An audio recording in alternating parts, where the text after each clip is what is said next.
Seconza, Pasteurizadora Rica y Consorcio Energético Punta Cana Macao presentan Perspectiva Económica con Magín Díaz. Bien, señores, con nosotros está Magín Díaz y vamos a hablar de inmediato de economía con Magín. Dice Jaime Aristi que una de las cosas más preocupantes es el enfrentamiento entre Donald Trump y la Reserva Federal, que eso va a ser muy traumático hasta el 26, Está cuando complejo, Donald sí. Trump pueda escoger un nuevo jefe de la Reserva Federal. ¿A ti te preocupa esta parte? ¿Qué otras cosas tú entiendes que hay en la economía de Estados Unidos que deben preocuparnos? Bueno, hay mucha incertidumbre. Bueno, primero, buenos días a todos. La verdad que la pregunta es excelente, porque está la preocupación de la guerra arancelaria y como yo dije la última vez que vine, el tema de los altos aranceles como perjudica la economía es una de las áreas que hay más consenso en todas las escuelas de economía. En el espectro, que siempre los economistas tienen opiniones diferentes, pero en los aranceles no. Ahora, donde también hay casi 100% de consenso es en el tema de la independencia de los bancos centrales. Los bancos centrales no están para ganar concursos de popularidad. Y eso se entendió hace varias décadas y empezaron en los países desarrollados a darle independencia al Banco Central de las decisiones políticas, porque a veces hay decisiones que tienen impacto en el corto plazo que los políticos no quieren tomar, pero el Banco Central tiene que pensar en todo. Y ese ha sido uno de los grandes avances de la ciencia económica en las últimas décadas. Hay un precedente en Estados Unidos, el último, cuando un presidente quiso y tuvo influencia en la Reserva Federal. Y fue cuando Nixon, que estaba un economista, pero eran muy amigos, y él ejerció mucha influencia en las decisiones de las tasas de interés de la Fed en los años 70. El resultado fue uno de los periodos más largos de inflación en Estados Unidos, que derivó después, quien corrigió fue Jimmy Carter y le costó tal vez su gobierno, puso a otro economista, un monetarista, controló la inflación a un costo altísimo. ¿Por qué fue tan costoso y tan doloroso? Porque la inflación ya tenía más de 10 años, había que romper con eso. Entonces la evidencia en Estados Unidos es terrible. Y en los países aquí también, en los países de América Latina, cuando el Banco Central no ha sido independiente. Entonces, bueno, hay que ver, Powell fue nombrado por Trump en su primer periodo, pero Trump vive atacándolo, él quiere que bajen las tasas de interés, y eso es muy preocupante, que un presidente americano se meta con un banco central que sus decisiones afectan al mundo entero. Y yo creo que todo el mundo está hablando de los aranceles, lo malos que son, pero no mucha gente está hablando del tema, yo creo, más relevante. Porque al final lo que uno piensa que va a pasar con los aranceles es que van a ser usados como una negociación. Mira, ahora se pospusieron un mes, no pasa nada. Hay mucha incertidumbre con eso. Ahora, lo que sí está pasando es que las tasas de interés en Estados Unidos no van a bajar. No están bajando. No van a bajar. Entonces, y eso tiene varias razones. Pero lo dijeron desde el año pasado, ¿eh? Sí, pero Lo ahora dijo la está más señora Yellen. agravado. O sea, la Reserva Federal se impondrá ahí a Trump. Sí. Yo creo que sí por ahora. Ya tomó la decisión la semana pasada de dejar las tasas de interés a nivel de por encima del 4%. Ahora, hay muchos factores que indican que no van a bajar. Por ejemplo, las políticas de Trump aumentarían el déficit fiscal de Estados Unidos. Ahora se estima el déficit en estos años entre 7 y 8% del PIB. Eso llevaría la deuda a 120% del PIB en Estados Unidos. No va a haber una crisis, pero la consecuencia es tasa de interés alta. La inflación no ha bajado al nivel que quiere la Reserva Federal. Se ha quedado cerca de 3%. Que la gente Reserva quiere 2. La Reserva quiere Quería el 2. 2. Pero la gente dice, bueno, 3 cerca de 2. No. 50%. Aquí es como si la inflación se hubiera quedado en 7, más o menos. No, hay que bajarla a la meta. Entonces, la economía sigue creciendo. Entonces, la Reserva Federal está viendo una inflación por encima de su meta, una economía que sigue creciendo. ¿Por qué va a bajar las tasas de interés? ¿Por qué sigue creciendo? Nadie sabe. No hay una respuesta. Nadie sabe. Hace un año Hace un año, por ejemplo, Goldman Sachs dijo la probabilidad de una recesión es 100% en la economía. Muy pocas veces se logra una reducción de la inflación sin producir una recesión. Y es lo que está pasando, es lo que ellos llaman el soft landing. La economía se ha mantenido resiliente, creciendo por encima de su potencial, lo cual es bueno. Ahora, eso significa que no hay razón para bajar las tasas de interés, porque las tasas de interés bajarían si la economía se está desacelerando. Sí. Entonces, este primer ¿Cómo semestre... nos afectan ese incremento a nosotros? Es que si las tasas de interés están altas, ya aquí no pueden estar bajitas. Exacto. Ok. Entonces, el Banco Central va a luchar, va a decir que va a bajar las tasas, pero no la puede bajar mucho más. Yo creo que si se desacelera la economía aquí en los primeros meses, el Banco Central hará otra liberación de encaje, pero las tasas van a bajar muy coyunturalmente y después volverán a subir. Entonces, mientras las tasas estén altas, eso crea presiones cambiarias acá. Por eso es que hay presiones cambiarias. Exacto. No hay una crisis cambiaria, pero hay presiones. Sí. Entonces, este es un año, por lo menos el primer semestre, que lo más relevante es que las tasas de interés van a seguir relativamente altas allá. Eso implica tasa de interés aquí alta y también implica que cuando el gobierno va a emitir su deuda va a pagar más. Claro. Porque la tasa de los bonos del Tesoro está casi en 5%. Entonces, si vamos a emitir a 10 años, no podemos emitir a 5 o 6%. Será más alta la tasa. Entonces, eso es lo que más nos va a impactar a nosotros en el primer semestre. Esta política que lleva el presidente Trump de poner aranceles a varias economías, ¿cómo se reflejará para la economía norteamericana y para nosotros, los países que tenemos relación comercial tan importante con Estados Unidos? Bueno, la política es una locura.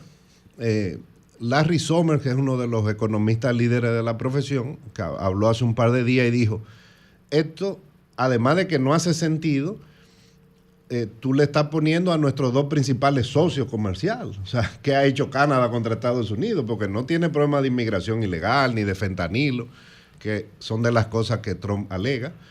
Ahora, el tema es que altos aranceles también perjudican a los americanos. Exactamente. Porque es que es una zona comercial de 3 países gigantes. Claro. Entonces, si tú le pones aranceles a la importación de México, tú afectas a las industrias norteamericanas. Y la de China. Que también. Entonces, eso sube los precios y puede convertirse en inflación también. Claro. Entonces, por eso es que yo digo que esto se va a quedar más en amenaza, porque al final el impacto sobre la economía norteamericana es muy negativo también. Entonces, es más como una estrategia de negociación bizarra, vamos a decir. Las exportaciones tienen un alto componente humano, pero como hablo con alguien de economía, me enfoco en la parte económica.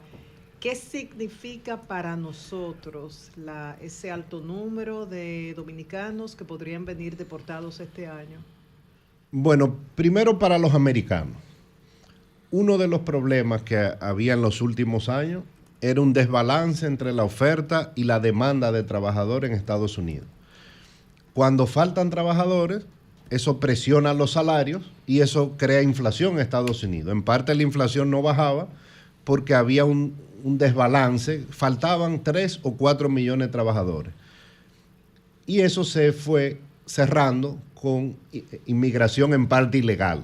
Si tú sacas 2 o 3 millones de gente, eso en el fondo crea inflación en Estados Unidos. Claro. O sea, no va a ser sostenible. No es sostenible, porque esa inmigración suple un problema en el mercado laboral norteamericano. En cuanto aquí, yo creo que el impacto no es tan grande porque la cantidad no es tan significativa como en México, Centroamérica, o sea, siempre se ha deportado. Biden deportó muchísimo, pero no es que van a mandar de un día a otro 500,000 dominicanos. No creo que haya 500,000 ilegales. Y va a ser gradual. Entonces, ahora no hay nada que hacer, porque hay que hacer lo que diga Trump. Esa es la política de los países. El que se oponga mucho va a quedar en ridículo, como le pasó a Colombia. O sea, no hay otra opción. Ahora yo creo que el monto, o sea, la cantidad no va a ser tan relevante, se irá absorbiendo. No hay de otra. Hay algo, sí, gracias. Una de las cosas que no se está analizando es Europa. Y Trump dijo, Europa ha abusado de nosotros. Oiga el maltrato. ¿Cómo? Por ejemplo, Alemania. Y puso a Alemania. A Alemania le va a poner un impuesto que permitiría que una cantidad, por ejemplo, con lo que Alemania exporta a Estados Unidos, tiene trabajo 1.200.000. Y si le pone los impuestos y los aranceles que él está planteando, se perderían cerca de 300.000 empleos en Alemania, que ya tiene problemas. Eso significa que Europa, que no le estamos viendo, porque nada más vemos a México, aquí al Canadá y a China, Europa también va a caer en una situación delicada.